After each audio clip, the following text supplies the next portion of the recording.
Hello, welcome to the webinar on career opportunities in the field of information technology. IT, the most happening field today. That is the very reason why most of the students who opt for engineering, they go for a specialization in the field of computer science or information technology. Even science graduates, those who want to do graduation in science, they go for BCA kind of degree. That is again a computer science degree. Why it is so? It is basically because a lot of opportunities that are available in the field of IT. And that is what exactly we are going to discuss in this today's webinar. Before I proceed with the webinar, let me do my quick introduction. My name is Manjusha Kale. I work as a Chief Technical Officer at Profound EduTech. I have more than 22 years of experience in the field of IT. I've been associated with lot of software development firms where I have handled various roles in testing and development, and I have been also associated with the educational institutes.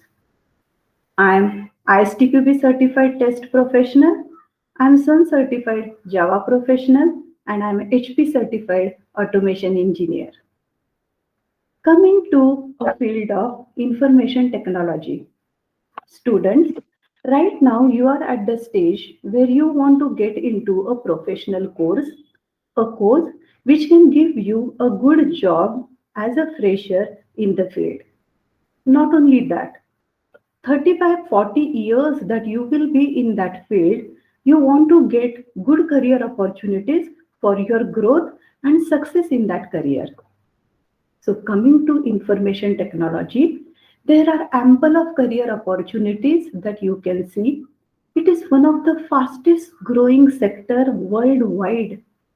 You can get as a fresher quick employment, and opportunities are there in every sector.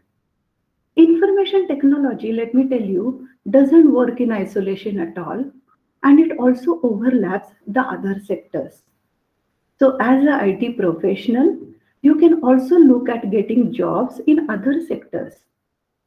What are those sectors? Government. Yes, you can get a government job. Our government is emphasizing on lot of digitization. Lot of digital data is getting created which needs to be stored, which needs to be maintained, and which needs to be protected from unauthorized access. And IT professionals are needed for this. You can also look at getting into e-commerce. What is e-commerce? If not before, last year and this year during pandemic, I'm sure you must have purchased goods over an internet. That is the transaction happening electronically. Here we need IT professionals to support e-commerce. Healthcare.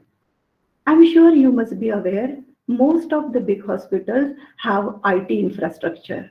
There are a lot of computer applications which are implemented in the hospital basically to gather information of patients, to do the analysis, diagnosis, and also for some of the surgeries. IT professionals maintain all these computer applications. Telecommunications. In this sector, we are talking about transferring the information. What is this information? It comprises of audio, video, textual data. We need IT professionals for doing this. Biotechnology.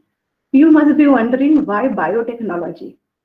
Yes, in biotechnology, there is an analysis done of biological molecules, DNAs, proteins. For that, lot of software tools and applications are used, and hence IT professionals are needed to support in biotechnology sector as well. That means as an IT professional, you can also look at getting jobs in other sectors. Now, let me tell you that whenever we think about IT, I'm sure only one role that you are most familiar with is of a developer. Everyone talks about getting into software development after doing a graduation. And that is basically because As a fresher, you can get a quick entry into IT as a developer. But let me tell you, developer is not the only role in the IT. And that is the reason what you can see is a diagram of software development life cycle. It is a life cycle which is systematically followed in order to develop a software. You can see that there are a lot of phases and those are followed one after the other. Requirements analysis, design, coding, testing, deployment, maintenance. These are the various phases which are sequentially followed. Each of these phases are carried out by a person, by a role, which is another role in the IT. So let us understand it one by one. Analyst. The first phase, which talks about requirements capturing, is actually carried out by a business analyst. This person is going to study the current business process, going to find out what are the problems in the current system, going to figure out where there is a scope to use IT system. That means a business analyst needs to have a subject matter expertise. He needs to understand the domain because the business process can be finance, it can be insurance domain, it can be healthcare domain, it can be any other domain. So a subject matter expert who is specialized in that field is going to study the process and going to do a feasibility study. Various feasibility studies will be conducted. Technical feasibility to figure out a technical solution to address the current problem. Economic feasibility where a cost benefit analysis will be done to ensure that the new system which is given is going to be economically possible to implement. Operational feasibility to see that the new software application which will be developed is actually addressing all the problems that are there in the existing application or in the existing process. So what are the skills needed to become a business analyst? Of course, you need to be a subject matter expert. This role you can target to get into once you have enough IT experience. Let's move on to the next role, system architect. If you remember in the diagram, after requirements analysis and design, the next phase was designing, analysis and requirements capturing, and next is design. In the design phase, system architect is a professional who is going to work. Now let me give you one example over here. Whenever we try to build the system, say a computer system, how can we build without any kind of a designing in place? It is like whenever we want to develop any building, when we want to construct any building or a society, what is the first thing that is done? A blueprint is done. By referring to the blueprint, actual construction takes place. Similar is the case over here. As a system architect, you are responsible for creating that architectural plan, a blueprint, which everyone can refer and develop the application. That means, of course, you need to have a advanced IT experience in this, and you're going to design low-level designing as well as high-level designing of the application. You're going to design the databases, so you need to have the database knowledge. You're also going to design use cases, which will define who all are the users who are going to use the application, how are they going to use the application, what features are needed in the application, who will be accessing which features. So you're going to do use case diagramming, you're going to also come up with the screen designing, navigation maps, and program specifications. These are all the plans which will be referred in order to construct the system. But as an architect, the main aspect that you are going to look into is what is the system software architecture. Is it one tier, two tier, or three tier? When we are talking about a software, it comprises of many components. It has front end, which we call as a client side. It has a back end, which we call it as a server side, and it also has a database part. If all these three components are residing on a single computer, we'll say it's a one tier. Two tier means we have a client and server separated. And three tier and in tier means we have multiple tiers where the entire application components will be spread out. That means system architect's responsibility is to prepare a technical implementation and entire designing of the system. Let's see the next role, a software developer's role. As a fresher in the IT field, you can always target to get into a software development. What is the responsibility of a software developer? He is going to develop a program. What is a program? A set of instructions given to a computer or using some specific programming language. That means, as a developer, you need to have a knowledge of programming language. There are multiple programming languages and new programming languages are upcoming. C, C++, Java, .NET, Python. These are some programming languages.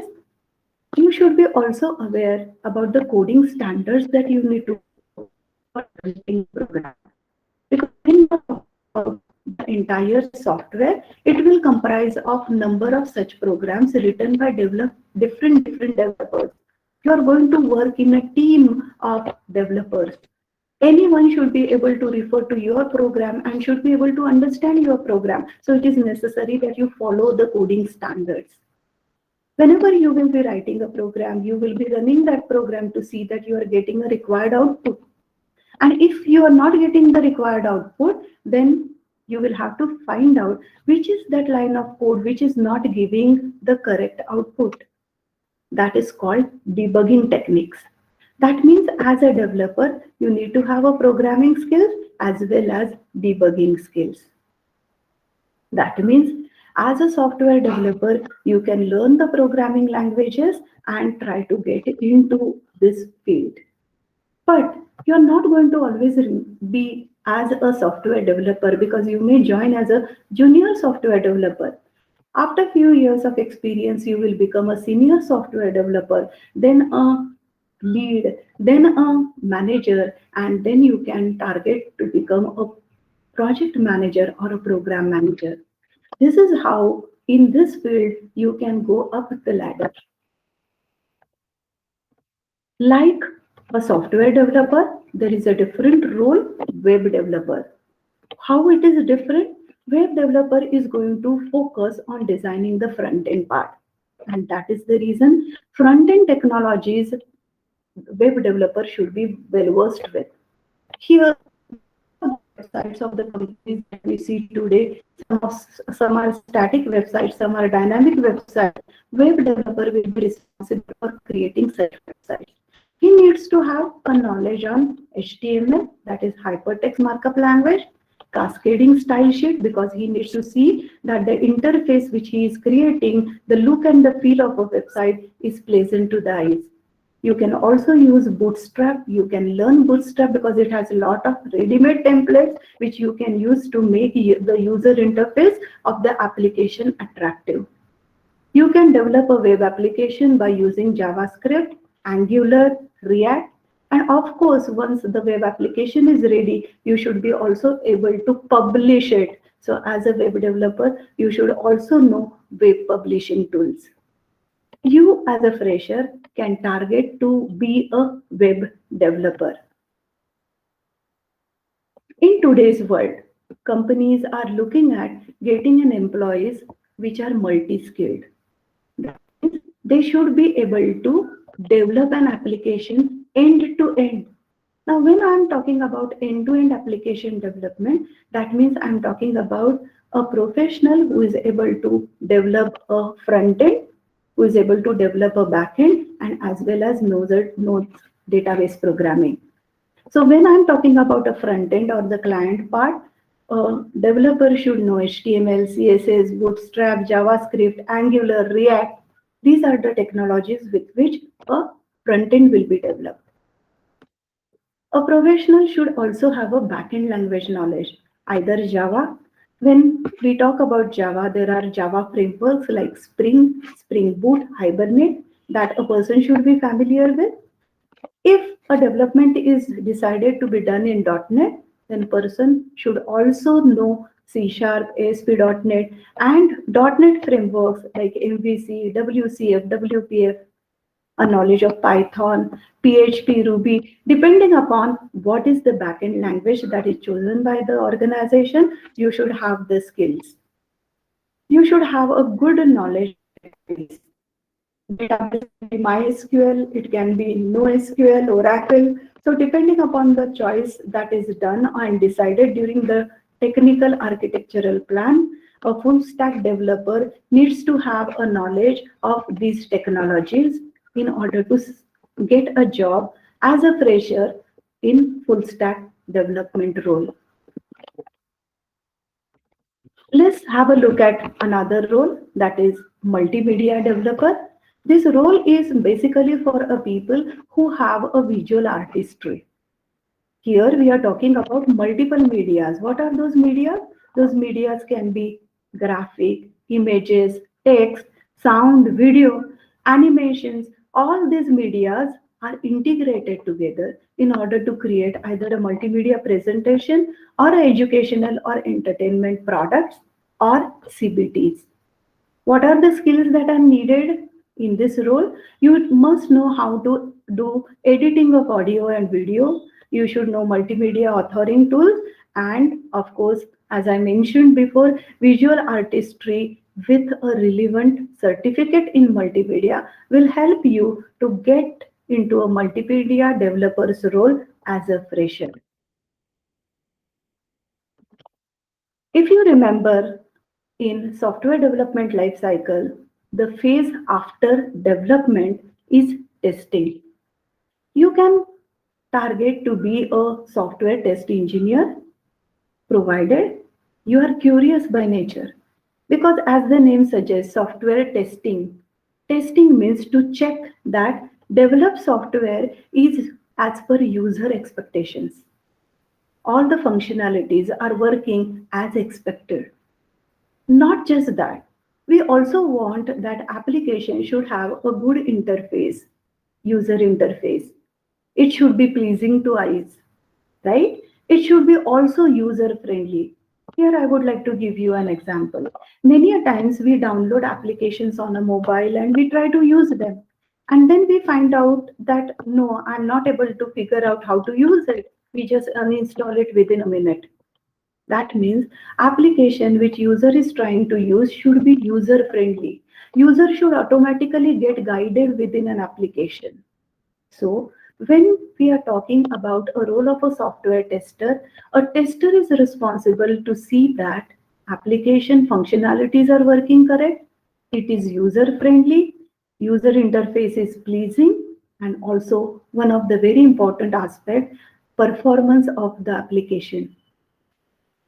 Let me give you an example. Suppose you are trying to fill up a data in the application and below there is a submit button. After filling all the fields, when you click on the submit button, you expect that system will respond back to you mentioning whether the data is submitted or there are any validation errors. But assume that you get a response from the system only after a minute or so. What will be your immediate reaction? Oh, it's very slow system and we are not going to use it again. That means it is very important that performance of the application also should be acceptable. Software tester's role is to check performance, usability, user friendliness, and the functionality of the application is working as per the expectation. So software testing, the way it is carried out, it also follows a proper test process. If you want to get into a software tester's role, you need to possess a knowledge of test process. Also, you should know a test process management tool. Any problems that you figure out in the system, you as a tester are going to record that as a defect. This defect you will do follow up with the development team to see that they get resolved so that the quality of the application improves. In short, a software tester is responsible to ensure that the quality of the application is up to the mark when it is delivered to the customer. Hence, a tester must also know and have a knowledge of defect tracking tool. Defect tracking tools help us to record the defects, to follow, do a follow-up and ensure that defects are closed so that we can deliver that application to the customer.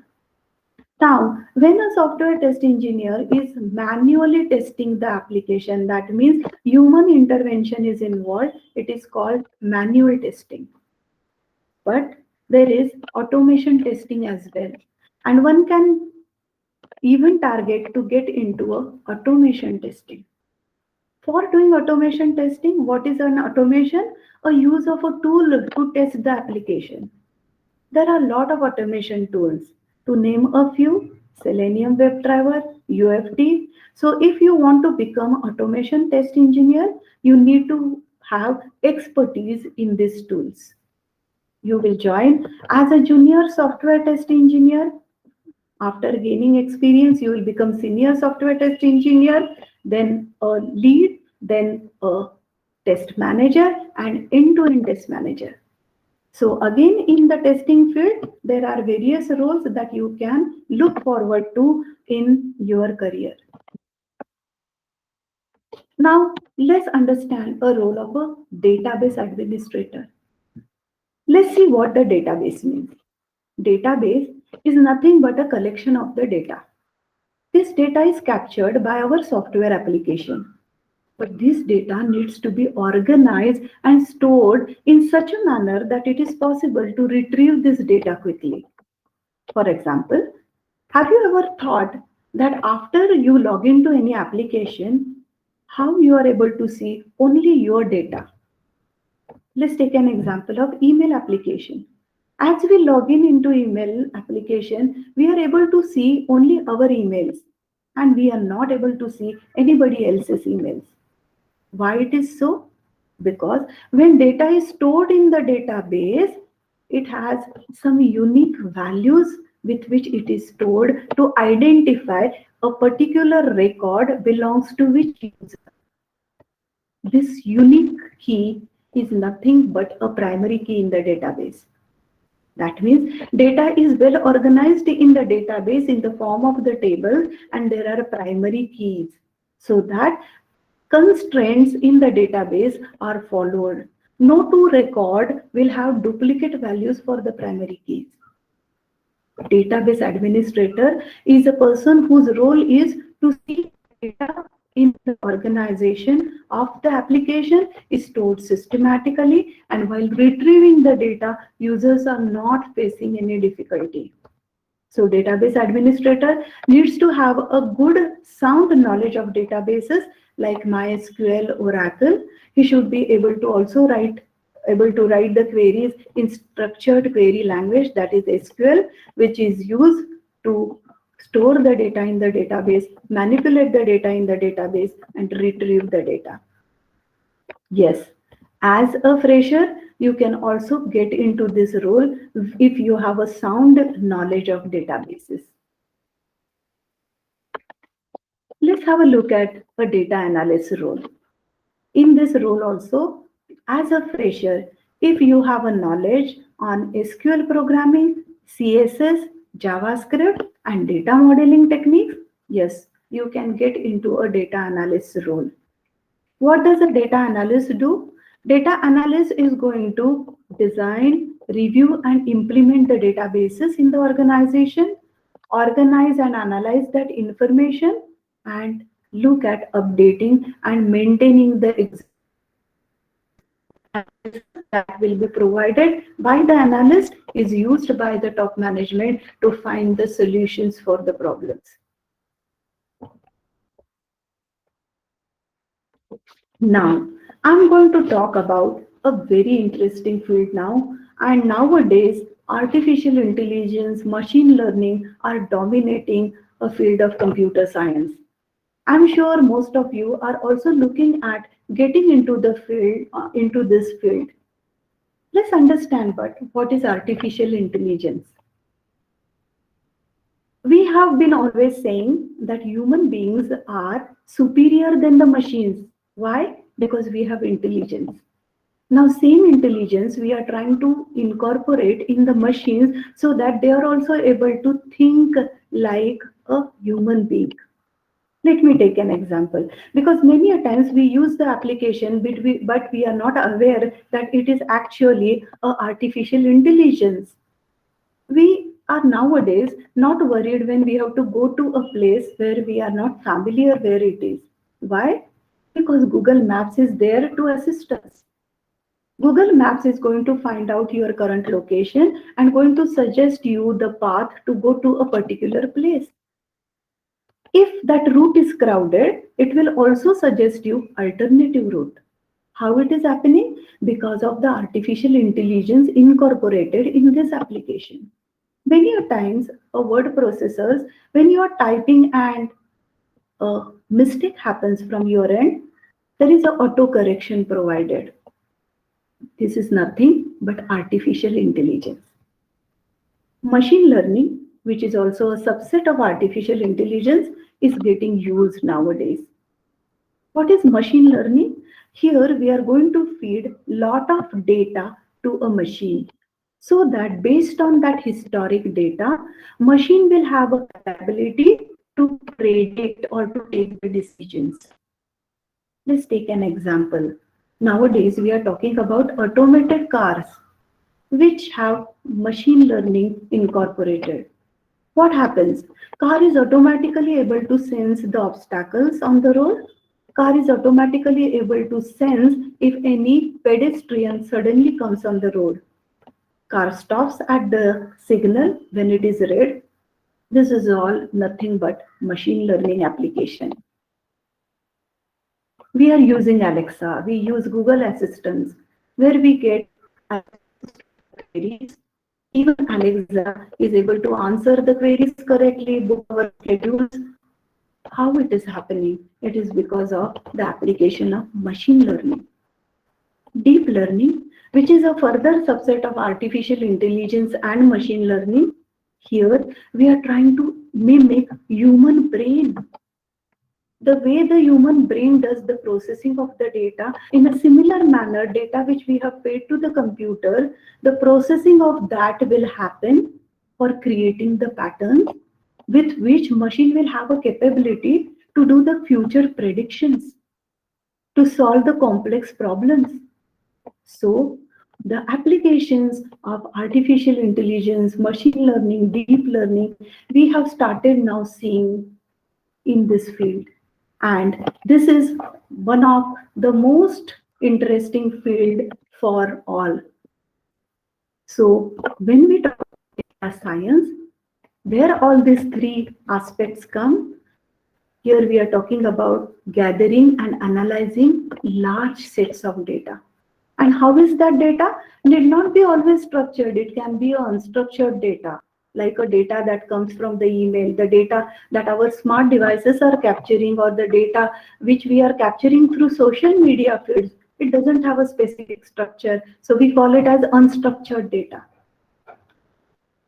We need to, as a data scientist, gather such data and then using the computer science, statistics, and mathematical knowledge, we are going to analyze and process this data to create the data models so that we are able to find the solutions to the business challenges.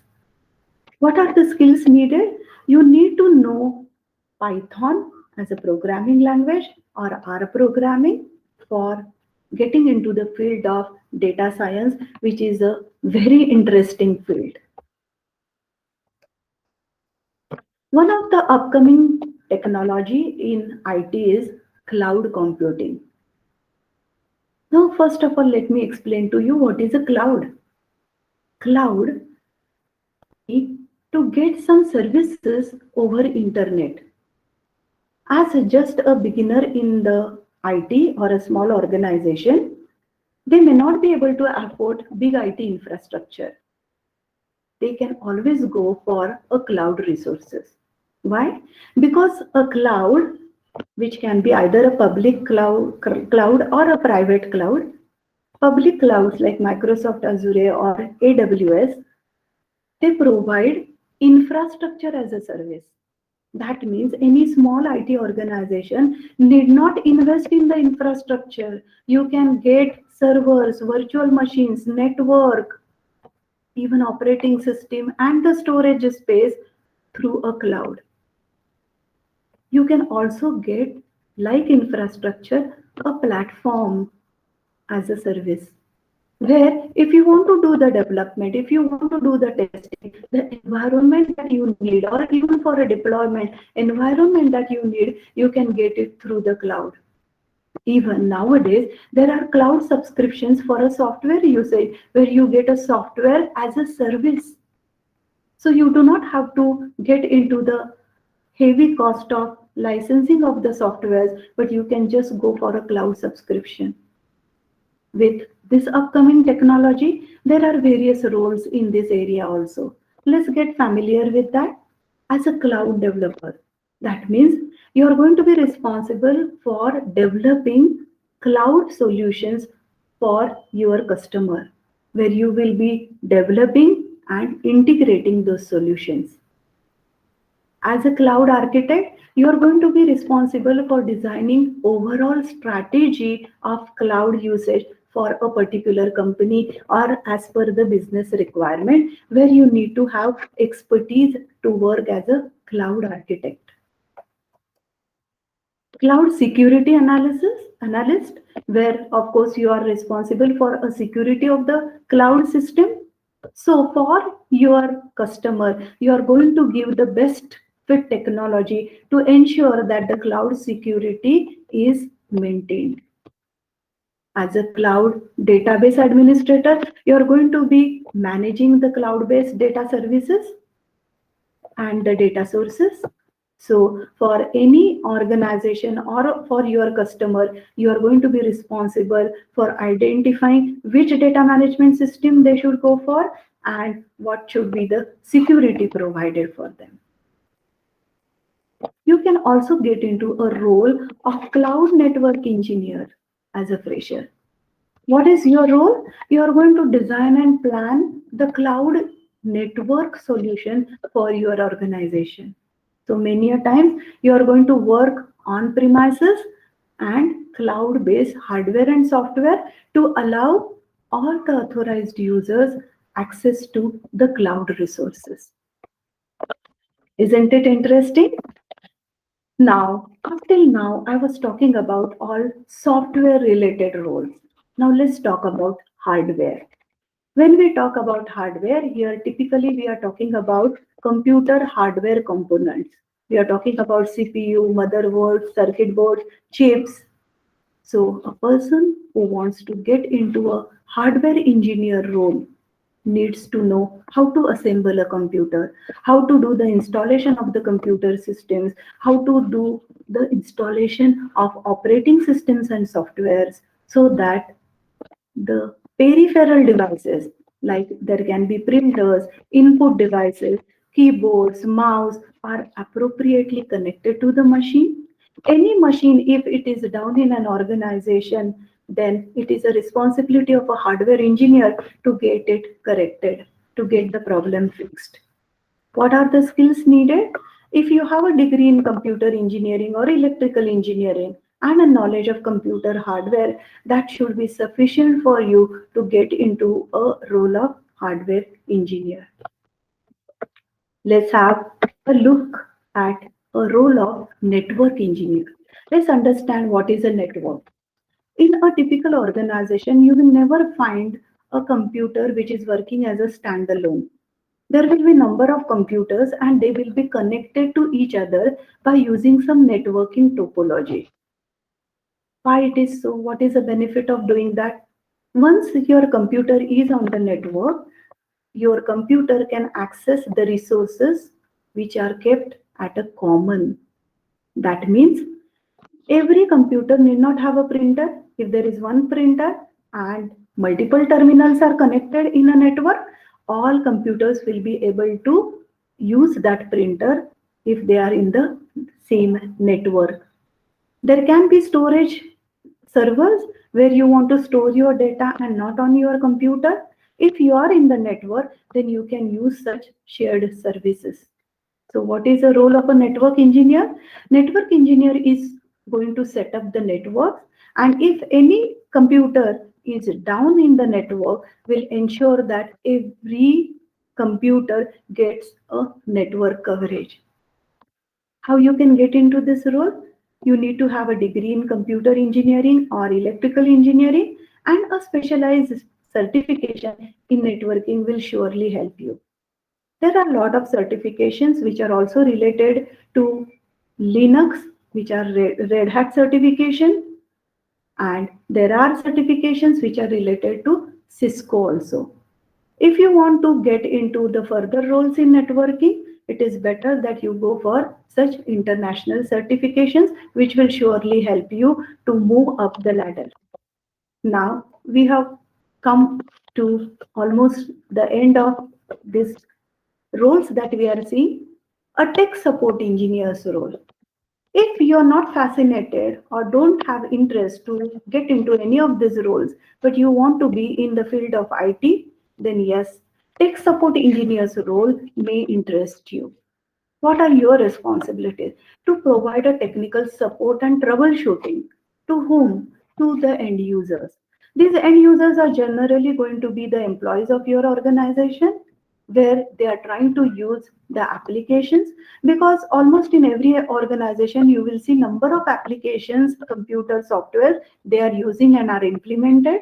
But if any end user is facing any issue in accessing those applications, then a technical support engineer, like a help desk technician, supposed to provide help or a troubleshooting on that aspect.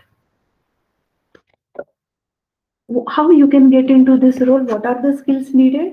You need to have, of course, a strong understanding of software, hardware of the computer, the software which is implemented over there you should be aware about, and you should also have excellent communication skills, because naturally here you are dealing with number of end users. We have come to a fag end of our webinar. Now let me explain to you more about us, Profound EduTech. We are IT training and placement company.